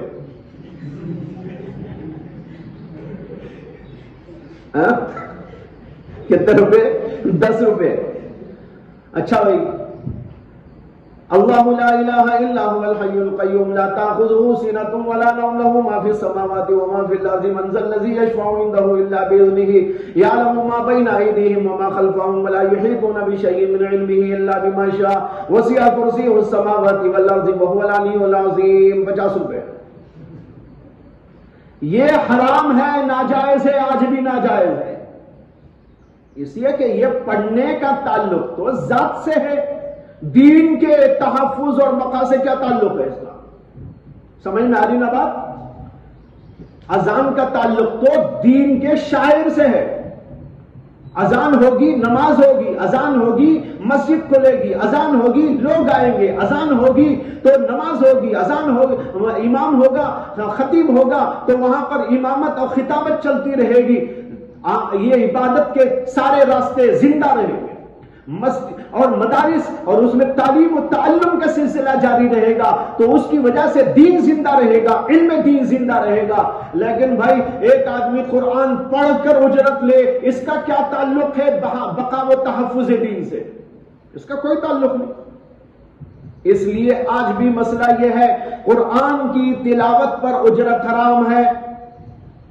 ہو سکتا ہے کسی کے ذہن میں شبہ پیدا ہو کہ ابھی تو آپ نے ابو سعید خدری کی حدیث پڑھی تھی بخاری کے حوالے سے، اور اس کے اندر آیا تھا کہ انہوں نے تلاوت کی تھی سورۃ الفاتحہ کی اور اس کے اوپر 30 بکریوں کی اجرت لی تھی. جواب تو میں نے اسی وقت دے دیا تھا، یہ تلاوت نہیں ہے، یہ دعا و علاج ہے. علاج پر لے سکتے ہیں، علاج تو ایک اور چیز ہے. قرآن کے الفاظ پڑھ کر یا کوئی اور منتر، جائز منتر پڑھ کر یا کوئی اور انداز سے کوئی علاج کر کر، یہ تو ایسا ہی ہے جیسے ڈاکٹر صاحبان کرتے، یہ بھی اسی قبیل سے ہے. بس یہ قرآن اور دعاؤں کے ذریعے ہے، وہ کسی اور ذریعے سے ہے، لیکن ہے علاج و معالجے کا سلسلہ، اس کے اوپر اجرت لینا جائز ہے. لیکن محض تلاوت کے اوپر اجرت کا کوئی جواز اس لیے نہیں ہے کہ اجرت، یہ تلاوت جو ہوتی ہے، تلاوت کا مقصد تو اللہ سے ثواب پانا ہے. ثواب پانے والا جب پڑھے گا ثواب ملے گا، نہیں پڑھے گا ثواب نہیں ملے گا. لیکن دنیا کے اندر دین کے زندہ رہنے نہیں رہنے سے اس کا کوئی تعلق نہیں. اب یہیں پر ایک مسئلہ اور آتا ہے، وہ ہے تراویح میں قرآن کی تلاوت. تراویح میں قرآن کی تلاوت پر اجرت. میرا رجحان شروع سے یہ تھا، اور میں نے کئی اپنی کتابوں کے اندر بھی یہ مسئلہ لکھا ہے، جیسے منکرات رمضان میری کتاب ہے، اس کے اندر بھی ہے تفصیل کے ساتھ، اور اسی طریقے پر رمضان و جدید مسائل میری کتاب، اس کے اندر بھی اس مسئلے پر گفتگو ہے، تفصیلی گفتگو ہے. اور اسی ترتیب کے ساتھ وہاں کلام ہوا، اور یہی اس کے اندر بتایا گیا ہے کہ یہ محض تلاوت ہے، اور محض تلاوت کے اوپر اجرت جائز نہیں. ہمارے جمہور علماء کرام بھی اسی کے قائل ہیں، آج تک بھی اسی کے قائل ہیں. حضرت تھانوی رحمت اللہ علیہ، دارالعلوم دیوبند کے مفتیان کرام شروع سے اب تک جو آ رہے ہیں، ان سب کا بھی یہی رجحان ہے. لیکن 2-4 سال پہلے گجرات کے ایک مولانا، انہوں نے ایک کتاب لکھی اس سلسلے میں، اور انہوں نے اس گفتگو میں ایک اور طرز پر اور ایک انداز پر اس مسئلے پر گفتگو کی ہے، اور اس کی وجہ سے اس مسئلے میں میرا رجحان اب بدل گیا ہے کہ تراویح کے اندر اجرت کا جواز ہو سکتا ہے. میں نے اس کے اوپر ایک تحریر لکھی ہوئی ہے اور ان کی کتاب کے ساتھ بھی وہ چھپتی ہے, اس کو پڑھ لو اگر ملتی ہے تو. وہ کتاب چھپی ہوئی ہے ان کی, نام تو اس وقت یاد نہیں آ رہا اس کا کیا نام, ان کی کتاب کا. اس کتاب میں میں نے جو تقریر لکھی ہے اس کے اندر اس کی وضاحت کی ہے کہ یہاں جو بحث ہے وہ کیا انداز کی بحث ہے. اس بحث کے انداز پر یہ بات میرے سامنے واضح ہوئی ہے کہ تراویح میں جو قرآن کی تلاوت کی جاتی ہے وہاں مقصود تلاوت نہیں ہے, وہاں مقصود تو امامت ہے. وہاں مقصود تلاوت نہیں ہے, وہاں مقصود امامت ہے. تلاوت ضمناً ہو رہی ہے, اس وجہ سے اس پر جو اجرت ملے گی وہ اجرت تراویح کی اجرت ہے, یعنی امامت تراویح کی اجرت ہے. اور امامت تراویح تو امامت کی اجرت کی وجہ سے جائز ہے, اس لیے وہاں پر یہ تلاوت کر کے جو امامت کی جاتی ہے اس میں امامت تراویح کی اجرت کے اعتبار سے اس کو لینے کا جواز ہے. بہرحال یہ ضمنی مسئلہ ہے.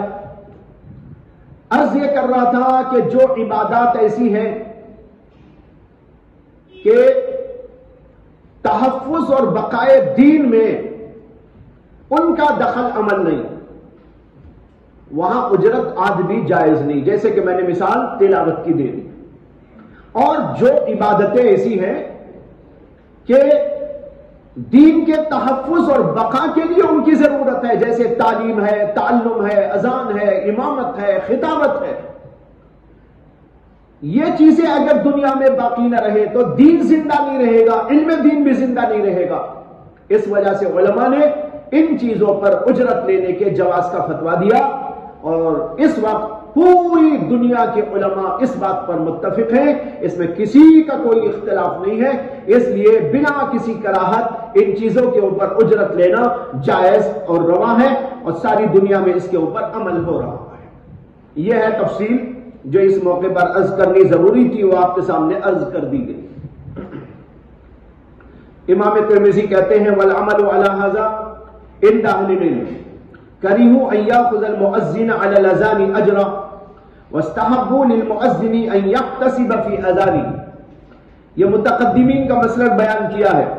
عمل اسی پر ہے اہل علم کے نزدیک کہ وہ مکروہ قرار دیتے ہیں کہ مؤذن اپنی اذان کے اوپر اجرت لے, اور اس بات کو مستحب قرار دیتے ہیں کہ مؤذن کے لیے یہ مستحب ہے کہ وہ اپنی اذان میں یحتسب یعنی ثواب کی نیت کرے. احتساب ثواب کی نیت کرنا, ثواب کی نیت کے ساتھ میں کرے.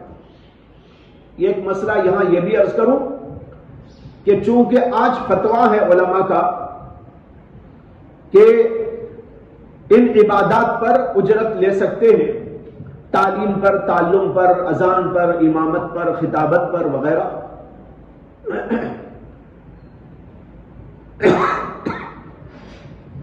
لیکن ایسے موقع پر ایک بات کا دھیان ہونا ضروری ہے.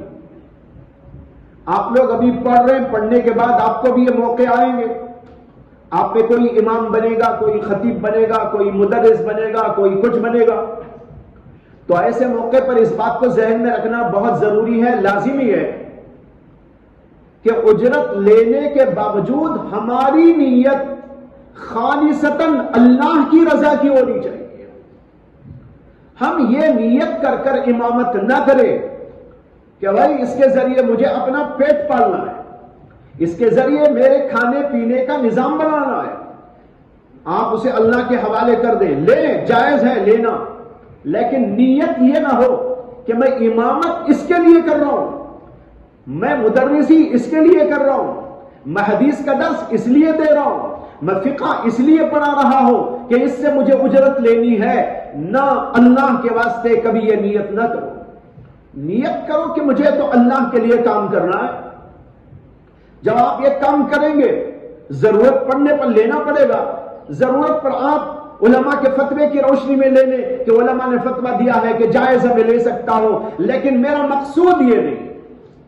مقصود تو میرا اللہ کی رضا ہے, مقصود تو دین کا زندہ کرنا ہے, لیکن کیا کروں کہ اللہ نے پیٹ لگایا ہے، اللہ نے ضروریات لگائی ہے، اللہ نے میرے ساتھ کچھ بندے ایسے لگا رکھے ہیں، ان کا نفقہ ان کا خرچہ چلانا میری ذمہ داری ہے، اس لیے میں اجرت لے رہا ہوں، ورنہ تو اگر یہ سلسلہ نہ ہوتا تو میں ہرگز اجرت نہ لیتا، بلکہ بغیر اجرت کے میں خدمت کرتا۔ یہ نیت ہونا چاہیے، کبھی یہ نیت نہ کرو کہ ہم یہ خدمتیں اس پیسے کے لیے، دنیا کی ضرورتوں کو پورا کرنے کے لیے اور اپنے کاموں کے بنانے کے لیے، ان چیزوں کے لیے اجرت لینے کے واسطے ہم یہ خدمت کر رہے ہیں، یہ نیت کبھی بھی نہ ہونا چاہیے۔ اگر کوئی آدمی آج بھی یہ نیت کر لیتا ہے امامت اس لیے کر رہا ہوں کہ مجھے ایک ضرورت ہے کھانے کی پینے کی، وہ اجرت لینا جائز ہو جائے گا لیکن ثواب نہیں ملے گا۔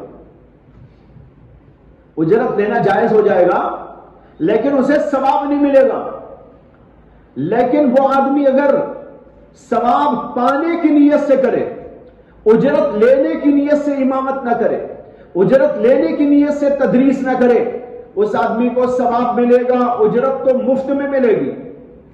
جیسے ایک بزرگ کا قصہ ہے کہ ان کے ایک مرید نے گھر بنایا تھا، گھر تیار ہونے کے بعد اپنے شیخ کو انہوں نے دعوت دی اور کہا کہ آپ میرے گھر قدم رنجا فرمائیں اور کچھ دعا فرما دیں، آپ کی تشریف آوری باعث برکت ہوگی۔ تو وہ تشریف لے گئے، نیا گھر تھا، جا کر بیٹھ گئے، ادھر ادھر دیکھنے لگے، دیکھا تو ایک جگہ پر وینٹیلیٹر نظر آیا۔ انہوں نے اپنے اس مرید سے پوچھا کہ بھئی یہ کیا ہے؟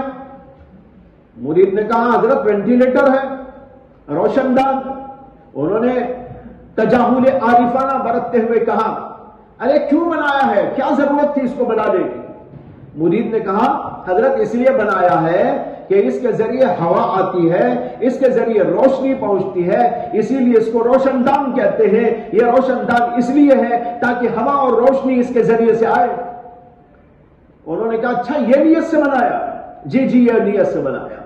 انہوں نے کہا لا حول ولا قوت الا باللہ، اگر تم یہ نیت کر کے بناتے کہ اس وینٹیلیٹر اور روشن دان کے ذریعے اذان میرے کانوں تک پہنچے گی اور نماز کو جانے میں آسانی ہوگی، بر وقت پہنچ سکوں گا، یہ نیت تم کر کے بناتے تو ہوا اور روشنی مفت میں آ جاتی تم کو۔ اس میں نیت کی کیا ضرورت ہے؟ وہاں نیت کی کوئی ضرورت نہیں۔ ثواب پانے نیت، اگر وہ نیت کرتے ثواب مل جاتا، اور یہ ہوا اور روشنی تو مفت میں تم کو مل جاتی۔ اسی طرح عرض کر رہا ہوں کہ اگر آپ کو اللہ نے موقع دیا دین کی خدمت کا، اور دعا ہے کہ اللہ آپ سب کو دین کی خدمت کا موقع نصیب کرے، اور اس سے بہتر کوئی کام دنیا میں نہیں ہے، اس سے بہتر کوئی کام دنیا میں نہیں ہے۔ ہم دین کی خدمت کے لیے اپنے آپ کو وقف کر دیں، ہماری آنکھیں، ہمارے کان، ہماری زبان اور ہمارا ہاتھ پیر، ہمارے پورے اعضاء، ہماری پوری طاقت، ہماری پوری صلاحیت اللہ کے دین کی خدمت، اس کی اشاعت، اس کی حفاظت کے لیے لگ جائے تو بھائی اس سے بڑھ کر کوئی چیز فضیلت مآب نہیں۔ تو یہ موقع ملے تو نیت کرو کہ میں اللہ کے لیے یہ کام کر رہا ہوں، اللہ کو راضی کرنے کے لیے میں درس دے رہا ہوں، اللہ کو راضی کرنے کے لیے میں امامت کر رہا ہوں، میں اللہ کو راضی کرنے کے لیے نورانی قاعدہ پڑھا رہا ہوں، میں اللہ کو راضی کرنے کے لیے مدرسے میں آ کر مدرس بنا ہوا ہوں، یہ میری نیت ہے۔ باقی جو ملنا ہے ملانا ہے وہ تو اللہ دیتے رہیں گے، اللہ نے وہ ذمہ داری اپنے اوپر لے رکھی ہے۔ طریقے الگ الگ ہیں، اللہ نے اس کے لیے طریقہ اس زمانے میں جاری کر دیا، اجرت کا وہ طریقہ ہے، لے ضرور لے، لیکن نیت اس کی نہ کرے، وہ تو آپ کو مفت میں آتی رہے گی جو کچھ کیا آنا ہے، اور جو مقدر ہے وہ تو کہیں جانے کا نہیں ہے۔ اور اس میں اور ایک بات بھی عرض کر دوں، موقع ایسا آئے تو اجرت پر بھی اللہ کے حوالے کر کے بات کرو، اجرت تو لینا ہے ٹھیک ہے، جو مل جائے جو مل جائے اللہ دیتے رہیں گے۔ حضرت مولانا قاسم نانوتوی رحمت اللہ علیہ، ایک بار ان کو ایک صاحب نے آ کر ہدیہ دیا، دینا چاہا، وہ بھوپال کے رئیس تھے، انہوں نے آ کر حضرت کو دینا چاہا. اس وقت حضرت اتفاق سے حجام کی دکان پہ تھے, کچھ بنا رہے تھے بال وال. لوگوں نے کہا یہاں ہے, تو وہیں پہنچ گیا آدمی, حضرت کو جا کر دیا. حضرت نے کہا بھائی مجھے نہیں چاہیے. جب اصرار کیا انہوں نے نہیں لیا, تو ان صاحب نے حضرت کی جہاں جوتیاں رکھی ہوئی تھی جوتیوں میں ٹھوس دیا اس کو, یہ سمجھ کر کہ جب وہ آئیں گے جوتے پہنیں گے, اس میں نظر آئیں گے تو اٹھا لیں گے.